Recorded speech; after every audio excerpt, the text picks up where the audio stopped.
what people are missing very often is the dirt. Look at this vapor barrier. It's covering all the ground.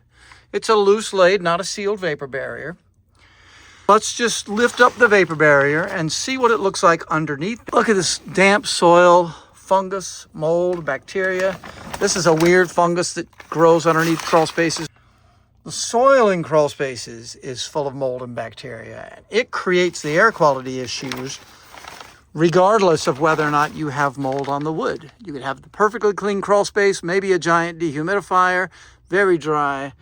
But this soil, the moisture is trapped by the vapor barrier. The encapsulation process is really good for controlling moisture, not addressing the dirt. And the sealed vapor barrier is not addressing the dirt. There's no way to put a perfectly sealed vapor barrier in, wrapping around brick and mortar, porous surfaces, uneven areas.